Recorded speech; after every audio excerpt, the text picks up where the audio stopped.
Elections, an issue that dominated the political discourse for several weeks was the controversy surrounding a plan to build a mosque and community center near Ground Zero.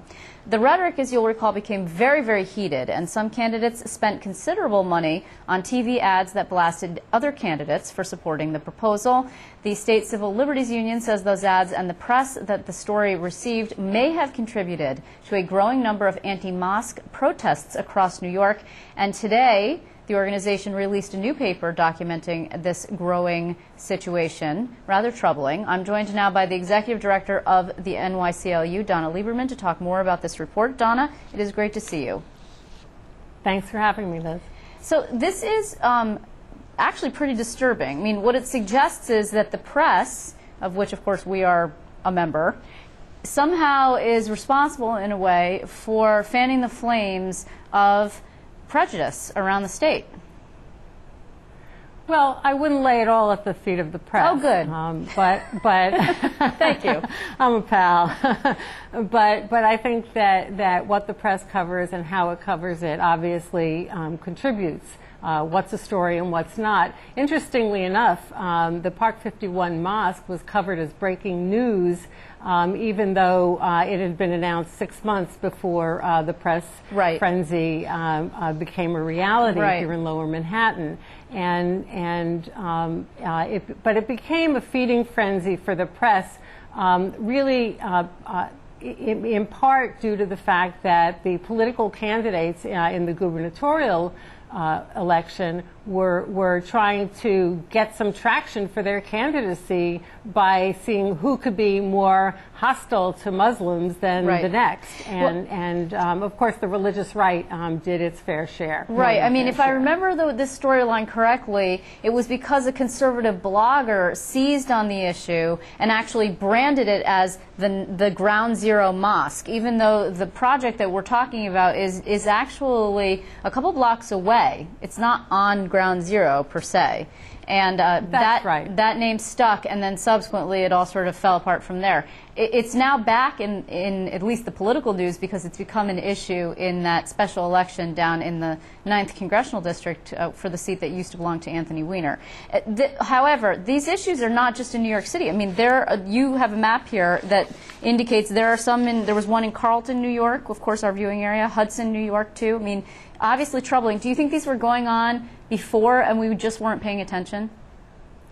Well, I think that anti-Muslim and anti-mosque sentiment has been a phenomenon in our state and in our country since the September 11th attacks, where the fear-based policies and the stereotype-driven policies of far too many in government fueled community fear and suspicion of innocent, law-abiding, patriotic Muslims and their mosques.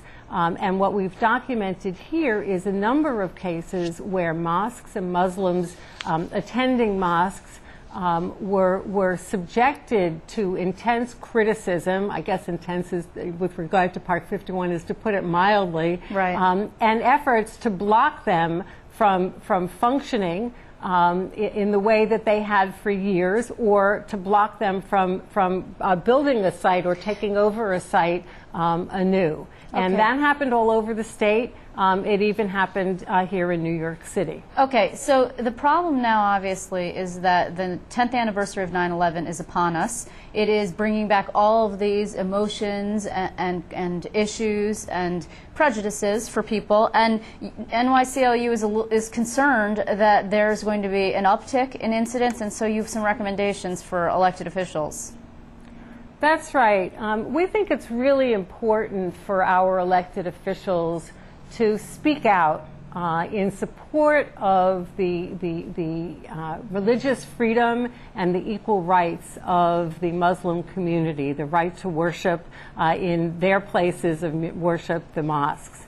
And by both setting an example and changing the conversation, our elected officials, as Michael Bloomberg did last year, can help change the environment in which we're functioning. We're going to be out of time soon, but I just want, if people want to read this report, where would they find it?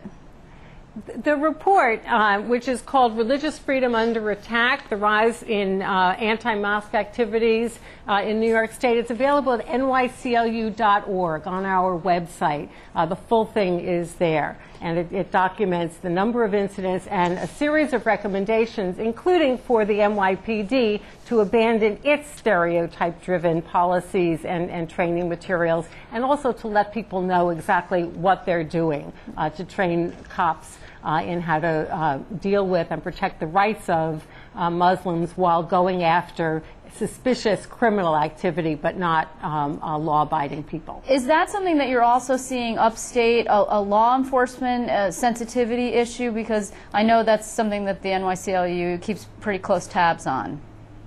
Yeah, well, you know, the problems upstate were really not so much law enforcement, although around the state we saw a couple of municipalities which responded to complaints from citizens about mosques that had been functioning for 10 years and then later tried to get rid of them or close them or stop them from functioning during Ramadan based on a technicality, and then subsequently withdrew them. In New York City, which has the largest and most sophisticated police department probably in the world, we see policies that are driven by stereotypes and that really go after lawful activity, and I'm not convinced that they distinguish properly between lawful activity and unlawful criminal activity or suspicion thereof. And that, I think, generates public sentiment that is fearful of all Muslims, and that's a serious problem for New Yorkers. If in fact a person views something that they are concerned about, they can always contact you guys, right? And how would be the best way to do that? The way to contact us is at 212-607-3300, or send an email to dlieberman, D-L-I-E-B-E-R-M-A-N at nyclu.org. And there's a ton of information on our website. If people have a complaint, they can send us a letter, 125 Broad Street, New York, New York, 10004. But check out our website, nyclu.org. And there are a lot of events that are listed on our website at nyclu.org around prior to the anniversary of September 11th that seek to build the community, to build the communications, to build tolerance and understanding, so that as a society, as a state, we can pride ourselves on respecting individual rights but having tough defenses against criminal activity. Okay, Donna Lieberman, I want to thank you for being with us. We're going to be talking a lot more about 9/11, of course, as we get closer to the anniversary, and I want to thank you for joining us tonight. Thank you, Liz.